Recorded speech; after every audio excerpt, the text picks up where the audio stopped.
Pink salt না white salt? Normal white salt, iodised. একদম iodised pink salt. Salt তার মানে এটা মিথ। পিঙ্ক সল্ট ভালো না সেটা বলবো না, এবার যাদের ধরো কোনো সোডিয়ামের রেস্ট্রিকশন রয়েছে বা নর্মালি যদি আমরা বলি ডায়াবেটিস, হাইপারটেনশন, ওয়েট রিডাকশন, এই ক্ষেত্রে কোন নুন খাবো? নর্মাল যেটা হোয়াইট টেবিল সল্ট সেটা খাও।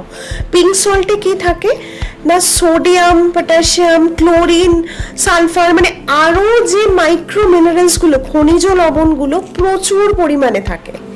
এবার যারা ধরো কিডনির পেশেন্ট তাদেরকে আমরা বলি আদার্স যে ফসফরাস, পটাশিয়াম এগুলোকে কমাও, কিন্তু সে পিঙ্ক সল্ট খাচ্ছে। সে ওই 1 পিঞ্চের মধ্যেও নর্মাল হোয়াইট সল্টে সে শুধুই সোডিয়ামটুকু পাচ্ছিল সামান্য, ওই 1 পিঞ্চ পিঙ্ক সল্টে সে তো বাকি মিনারেলসগুলোও পেলো। তার শরীরে তো সেগুলো দরকার নেই, সেগুলো তো তার কিডনির উপর এক্সট্রা লোড।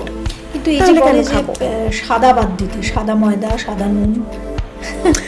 সাদা নুন ডেফিনেটলি খাওয়া যায়, সেটা আমার রান্নায় দিয়ে খাবো।